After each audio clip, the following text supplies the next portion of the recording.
You're listening to episode 46 of Literacy in Color. Today, we have a returning guest, the brilliant Dr. Molly Ness, longtime educator, literacy researcher, and fierce advocate for evidence-based instruction. You may remember her from episode 40, where we explored the power of read-alouds and equitable book access. She's also the co-author of Scholastic's latest book in their Science of Reading and Practice series, Making Words Stick, a 4-step instructional routine to power up orthographic mapping. Her co-author, Dr. Katie Pace-Miles, is a leading voice in the field who's worked closely with Dr. Linnea Airy herself. So truly, there are no better names to bring this book to life. In today's episode, Molly is here to walk us through the heart of this book, the science behind how we store words, and how we as teachers can support that process in the classroom. So trust me, you'll want to get your hands on this one. In the meantime, let's dig into what orthographic mapping really means and how we can help our students make every word stick for good. Welcome to the Literacy in Color podcast. I'm your host, Michelle Sullivan, a Science of Reading advocate with over a decade of experience as a reading interventionist and literacy coach. I'm passionate about making evidence-based instruction both effective and engaging. If you're interested in captivating our learners on reading fluently and understanding language, or as I like to call it, keeping it colorful, then you've found the right place. Each week, we'll explore intriguing lit bits and practical strategies around the science of reading and structured literacy to help you be colorful and teach colorfully. Are you ready to bring literacy to life? Let's color outside the lines and make an impact together. Hello, everyone. Welcome back to another episode of Literacy in Color. We are in for a real treat because we have Dr. Molly Ness back on the show to chat about orthographic mapping and the new book that was recently published by Scholastic Science of Reading and Practice series, Making Words Stick. So welcome back to the show.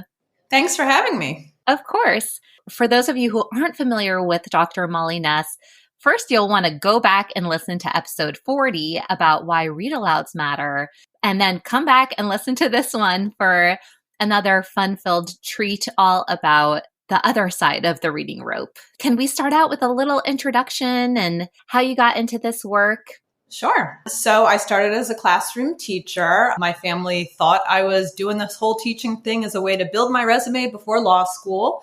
I think my family 30 years later understands I am not actually going to go to law school, but that public education and really literacy are the social justice issues that I want to devote my life and career towards. So after teaching in California for some time, I came back east and pursued a doctorate in reading education at the University of Virginia, and then was really interested in the translation of reading research to classroom practice and sort of narrowing that gap. So I was a professor at Fordham University in New York City for about 17 years and left a few years ago to set up sort of an independent consulting firm where I am really working in supporting schools in the implementation of the science of reading. I keep thinking that the last couple of years in the literacy landscape were the easy work. If any literacy work is easy, that was the easier work because it's kind of easier to teach people about the science of reading, but to really implement it is the hard work. So a lot of the work that I do is in schools and supporting teacher knowledge. And part of that, of course, includes writing books. This is my 6th book. And my previous work has focused on language comprehension and read alouds and think alouds. So this is, yes, my first foray into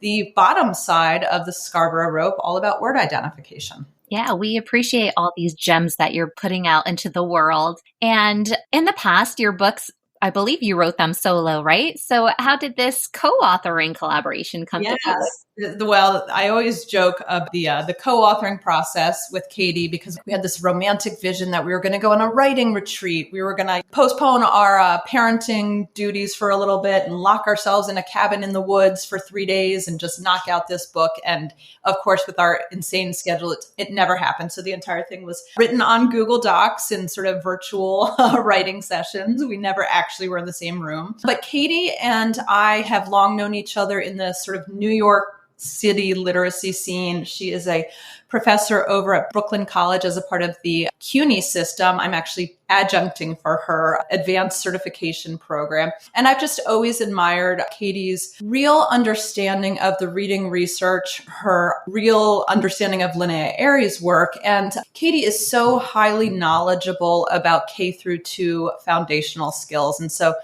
we just sort of said, let's do this and let's put this out in the world. And we did it at warp speed. And as I said, all through the beauty of virtual writing sessions and Google Docs.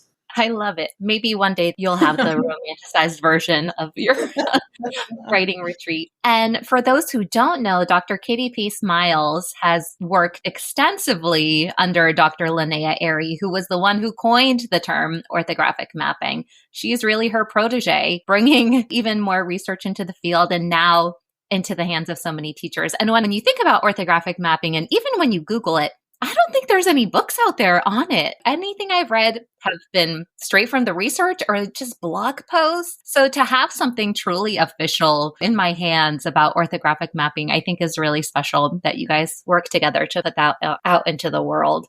Well, thank you. And that was our real commitment, was we both feel very firmly that research needs to be accessible to the people who need it, who have the enormous responsibility of changing children's brains on a daily basis. And orthographic mapping, as you said, is not a new term. Linnea Airey has been writing about it since the 90s, but it existed in peer-reviewed journals. It was not necessarily easily accessible either because of the content or just actually getting access to it. So we were really committed to taking this sophisticated idea and making it make sense for people, and more importantly, making it readily applicable. And so that the hard work is in the proof of the pages of helping make words stick.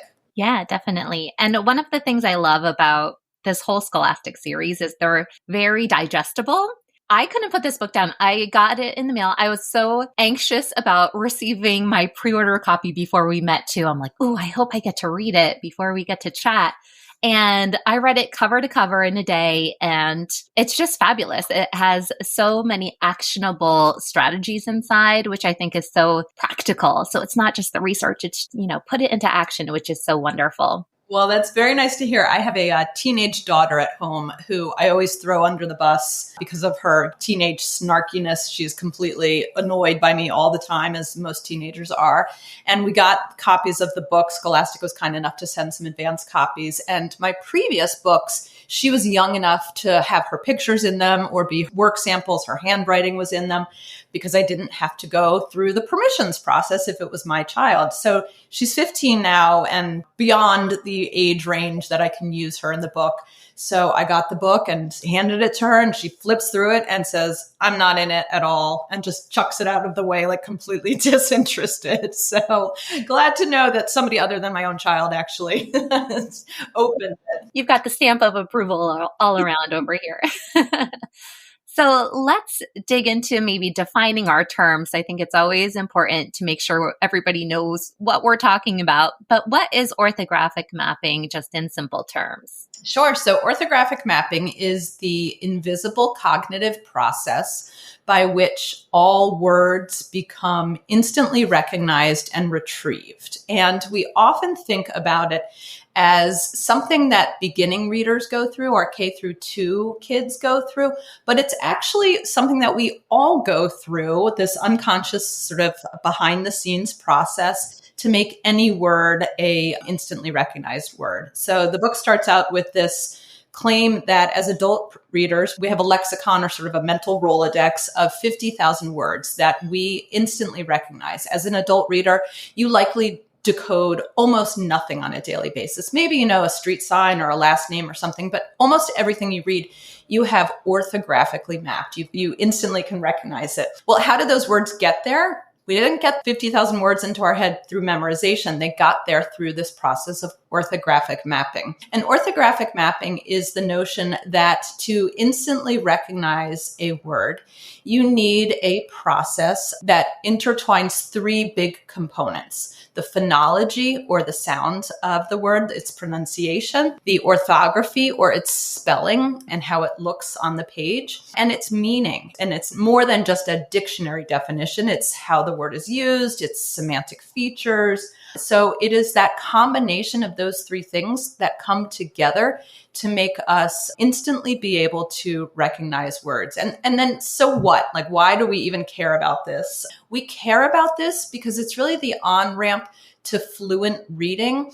And the more words that we have orthographically mapped, the better our reading rate is, our fluency, so that we can allot that precious cognitive energy to the process of comprehension. I love the tip of the hat to all those different brain processors, because you guys open up with the brain research. And obviously teachers are not neuroscientists, but I think it's so fascinating. I think every educator should know what's happening in the brain. And you're doing brain changing work when you're helping students orthographically map words in their brains. And also, just to add one thought about that, we really are very committed to helping people have the operator's guide or the user manual to the reading brain. And the reason why is because once you start to understand all of the multifaceted components that come together in these neural networks for the reading brain, you can start to understand why certain instructional practices just don't work. Like flashcards. When you flashcard kids with high frequency words or sight words, you're not activating all of the different parts of the reading brain. And so I would see this with my kids.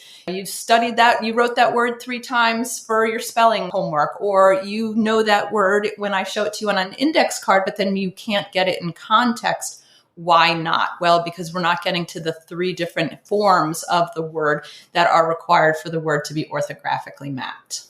Yeah. And I think many teachers can resonate with that kind of feeling where you work on a set of words and then the next day it might as well have been a foreign language and there's no memory of it. And it's so important to have all 3 of those components in place. And I appreciate you mentioned it's an invisible cognitive process too, because I think too, with all of this science of reading buzzword jargon, a lot of teachers will say to their students, we're going to orthographically map these words today.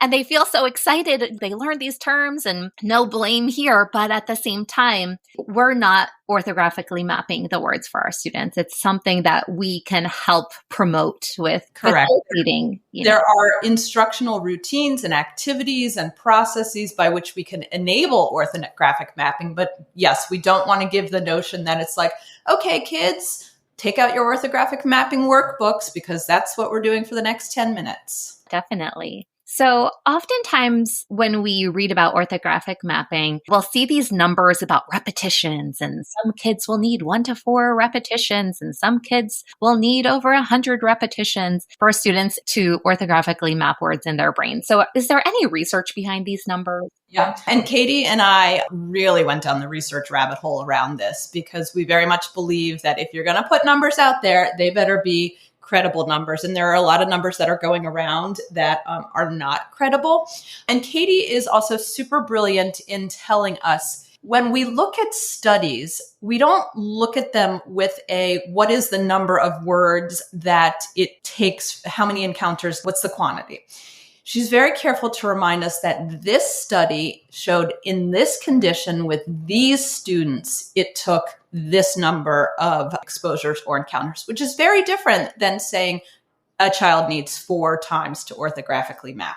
So I don't want people to think there's this magic number in mind, because what the research does is it shows this number under these conditions with these students when using these measures. So when we think about like overextending research findings, I sometimes think we do that. So what we did was we looked at the existing research out there and found that there's a range of numbers. Again, these conditions, these studies, anywhere from 2 repetitions to sometimes 6 repetitions of a word, depends on the level of the reader as well as the sophistication of the exposure. In other words, it's not just the quantity of the exposure to the word, it's also the quality of the exposure to the word. So I wish it were so easy as like you hit 3 and then the word is orthographically mapped.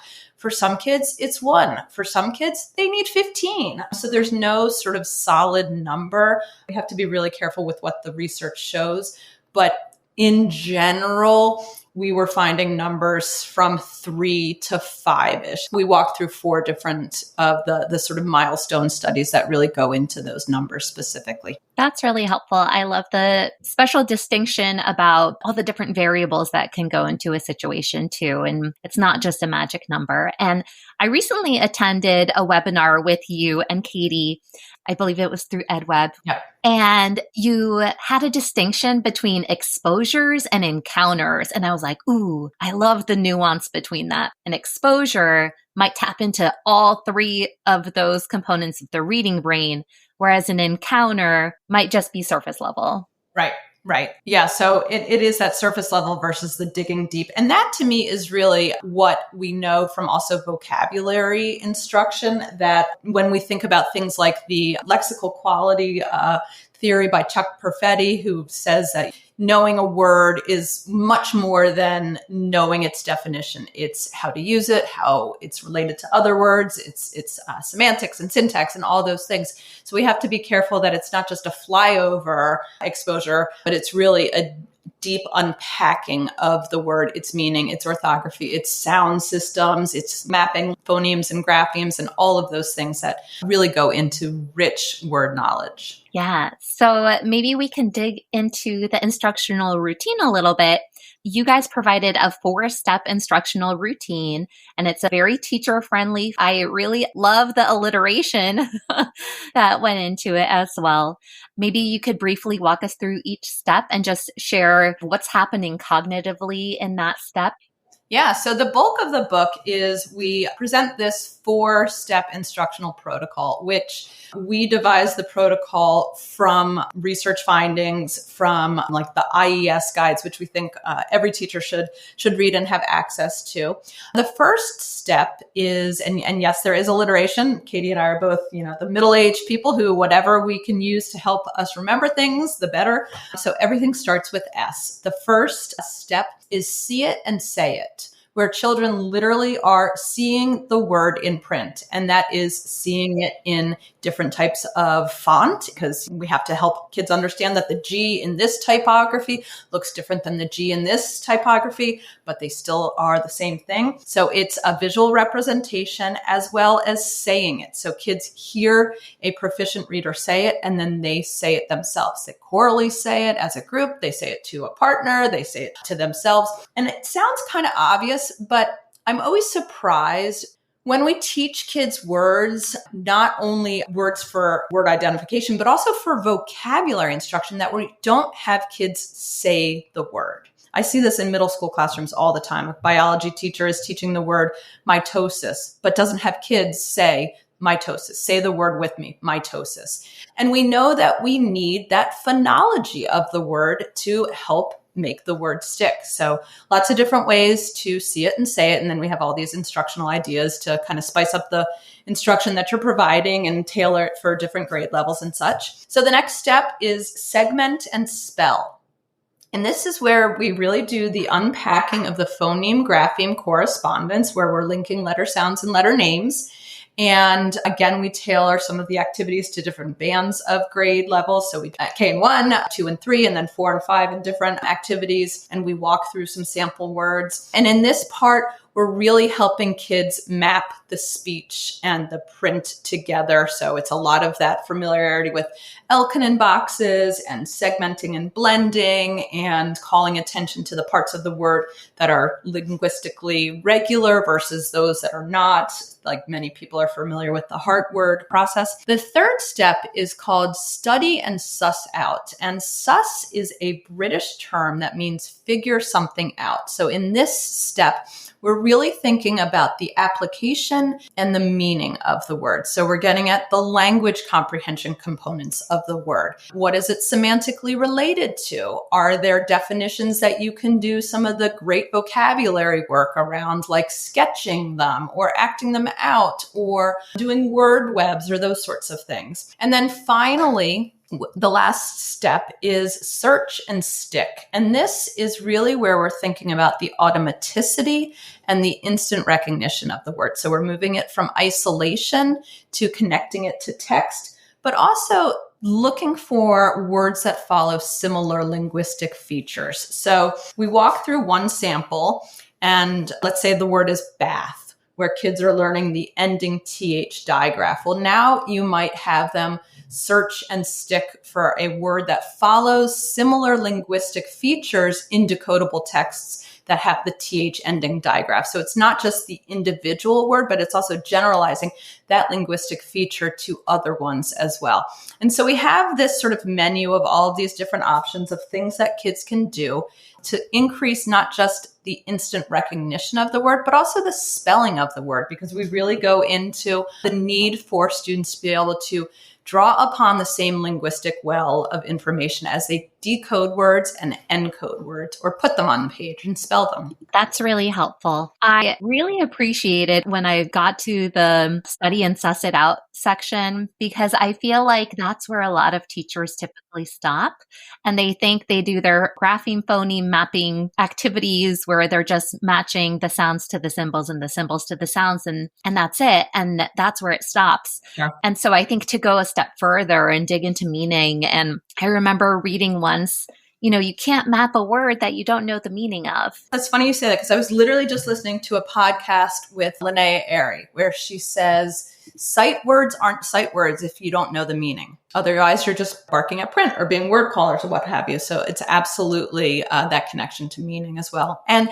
not just, again, the definition, but the usage, the application, how it's related. If it is a word that has multiple meanings, which meaning of the word is it in this particular context?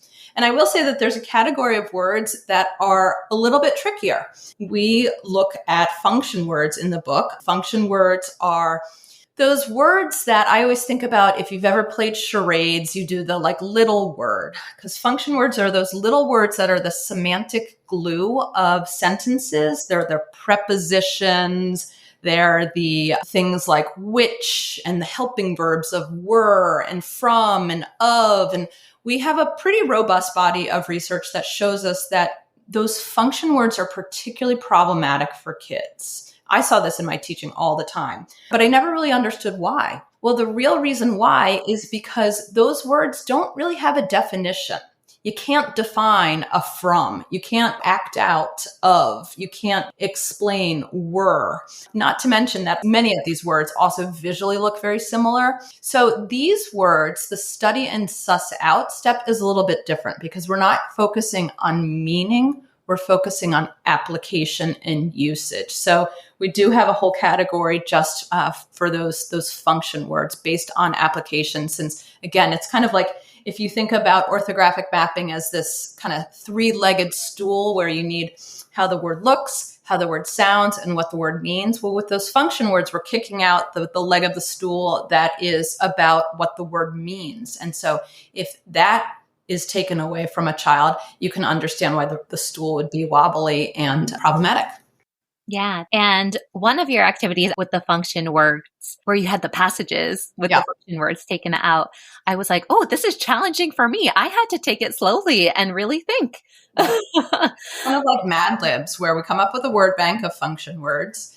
And we used AI to generate a third grade passage about whatever, cowboys or dolphins or whatever, include these function words. So any teacher could do this, and you give them the 3 or 5 or however many function words, and then you literally redact them and have to have kids figure out which word goes where, because that is all about the application, the usage of the word.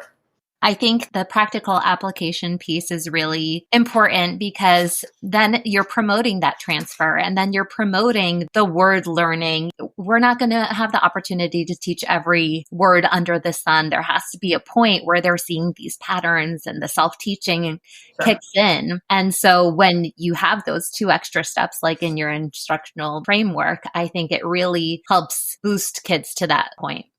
Yep. And again, why do we do all of this? To get to fluency. So as I said, I am doing a lot of work in middle schools now and hearing lots of middle school teachers, particularly content area teachers, say they can't comprehend the book. They can't read their 7th grade biology book or their 6th grade social studies text. Teach me a comprehension strategy or help me with that. And I'm sort of like, you don't want to hear what I'm going to say, because I'm going to say that those kids, they don't have a big enough bank of sight words. They have not orthographically mapped enough words so that their fluency is relieved and they're able to get to comprehension. So when you look at poor comprehension, it's sort of like, get back to fluency and get back to word identification. And particularly with our middle schools, I see a lot of schools that have really robust foundational phonics and decoding programs, K through 2, maybe K through 3. But then we sort of drop the ball in 4 and 5, and we don't give a lot of morphology or word identification or instruction in multisyllabic words. So kids get to middle school, and no wonder they're struggling with ancient Mesopotamia texts, because they don't have the strategic word identification and they don't have enough sight words, so that their fluency is always compromised and drawing away from comprehension. Yeah, definitely. And so when we're thinking about implementing this framework, I also appreciate how you split it up into those different grade level bands. And of course, they're flexible, but then you think about Aries phases of reading and how when students are in different phases, they might need different things in order to map words. In the beginning, you talked about how we as adult readers still go through the mapping process at times. So I think it was really helpful to see how the sophistication might change a little bit depending on where students are on their journeys. But what do you think might be something that teachers need to look out for as maybe a pitfall that they need to be aware of when they're trying to implement the routine? So the question that we often get is, do I do this routine for every word? Which, there's no way, because kids are encountering so many words. So we often say it's not for every word. It is for the linguistic feature that you are trying to instruct. So if you are trying to introduce ending digraphs like bath,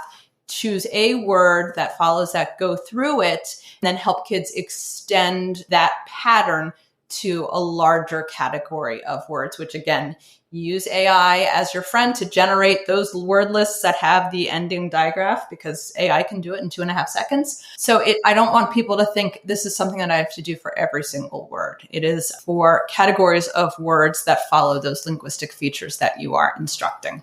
That's really helpful. Here's another age-old question that comes about all the time when people talk about orthographic mapping.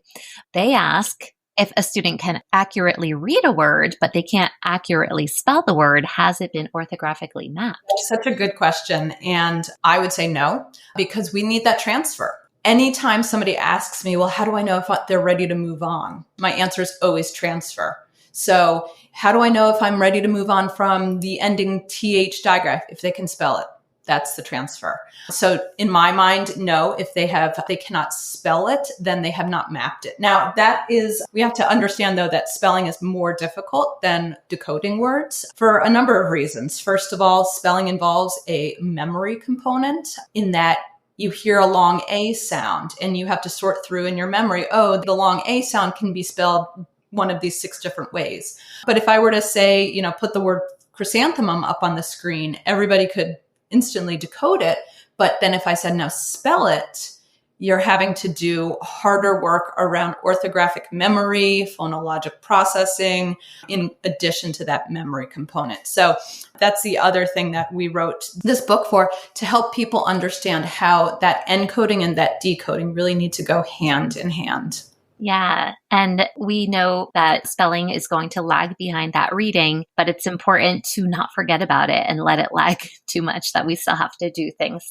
And I think we have, generally speaking, let it lag. I'm really grateful for some of the emerging programs that are doing dictation, that are doing the encoding component. But for a long time, if we included spelling, it was this sort of 10 minutes of like, bring out your spelling book. It was disconnected from the other components of the ELA block and those literacy needs. And I do think we also are getting to a point where people are starting to understand like, oh, spelling actually, like, even in the day of typing and spell check, like, spelling still matters because it is such a predictor of kids' writing fluency. I always say that spelling is the best window into kids' linguistic understanding. If you gave me a random kid and said, here's a 10-year-old, tell me what you know about them, the number one thing I would do is a spelling assessment. Within 5 to 10 words, I can pretty much tell you what that child's literacy needs are just by, here's the word, spell it, 5 to 10 words. Absolutely. And then you think about when you're giving opportunities for spelling, you're still teaching reading. For sure. So when we look into your book and you have this whole menu of options to pick out from plenty of things in each category, what's maybe one of your favorite activities in the book if you had to choose? Oh, that's a good question. I love vocabulary stuff. I love doing work with kids, making images of words, like word expert cards. I love that because my real passion, or my North Star, I should say, of literacy is the group of kids that I taught my first year who were English language learners. And so we had to do a lot of pictures through vocabulary instruction. And so anything like that, I just think is so useful for kids. So I love any of the vocabulary stuff. Katie's more of a, like, her sweet spot is the K through 2 kids lifting off to reading. I'm more of the upper grade level. So it was fun to write because we could tap into each other's knowledge and fill each other's knowledge gaps with our personal experience and the research that we really know very, very well. I love that. You both have your zone of genius that you're both able to bring to the table. I really just love that vocabulary aspect of this routine as well. And going back to lexical quality, even CVC words can be sophisticated. And I always bring up the example of lap. My daughter can sit on my lap. The dog laps up water. I ran laps around the track. Even the simple words that students are encountering in kindergarten can be so nuanced. Yeah. I love that. Any of that wordplay stuff. I just think it's so fun. And it's something that kids can get super engaged in and excited about. And it's language comprehension, really. Yeah. So what's one of the big ideas that you hope teachers will walk away with after reading Making Words Stick? So I hope people walk away with understanding that orthographic mapping, this process that, like, even the name kind of sounds intimidating, is why it matters as much as it does.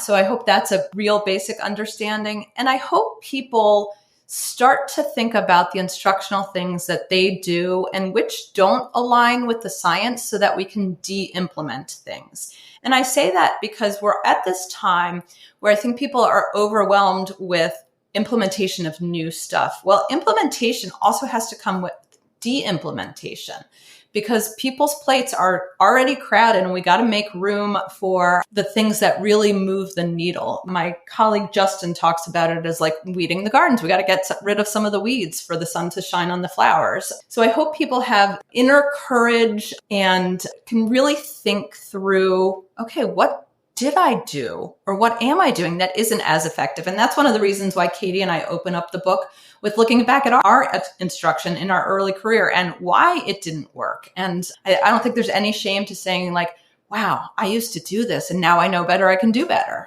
So I hope people walk away with some things to take off their plate as well as a real understanding. And then I always hope people are as interested in the reading brain as I am, because I literally, every time I talk about the reading brain, I get chills. I just think it is unbelievably fascinating, and it is so empowering when teachers understand it. And even better is when teachers can explain it to kids. I have seen teachers help kids understand, like, oh, that part of the word is getting stuck in, this part of the brain, and it sort of minimizes struggle or student fear of struggle, and is really empowering to kids.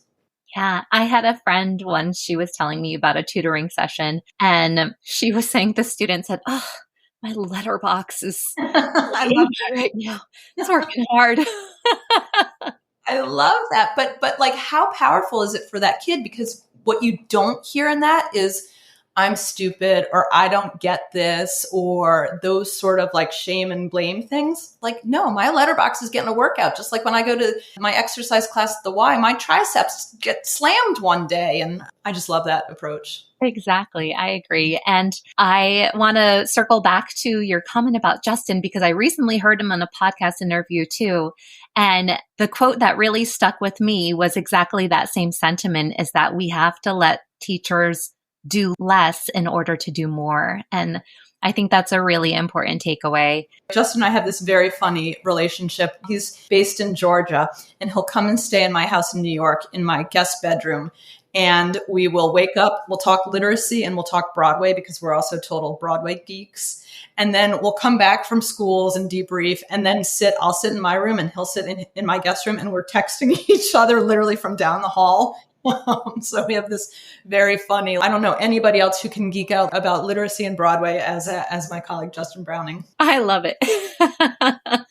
I feel like some of my best friends now are just my fellow literacy advocates, and it's fun to talk shop, and then it's fun to chat other things too. So on that note, let's end on a just for fun question. We talked Mad Libs before, so let's finish the sentence. Okay. So a good literacy routine should always blank.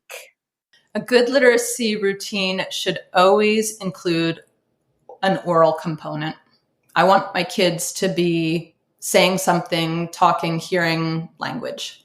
I love it. And I noticed that you repeated the whole sentence, and that's exactly what we want our students to do. This has been such a pleasure. Where can listeners connect with you further? We'll certainly link Making Words Stick in the show notes, but I'm sure my listeners will really enjoy getting this book into their hands and getting the routines in place with their students. Sure. Well, thanks for sharing out. I can be found at my website, mollyness.com. It's MOLLYNESS.com. And Katie Pace Miles, my colleague, can be found at the Reading Institute NYC, or if you just do a Google search of hers. And I will say both Katie and I are very generous about sharing research. So if you are ever want to geek out with us and read the actual PDFs, please reach out. We will gladly disseminate them. I always joke, my sister is actually a copyright lawyer, and she thinks what I'm doing is terrible because I'm sending out articles. So don't report me to the copyright police, but reach out if you want to geek out and learn more about orthographic mapping or language comprehension or any of these topics. I'm going to hold you to it. Thank you so much for tuning into Literacy in Color.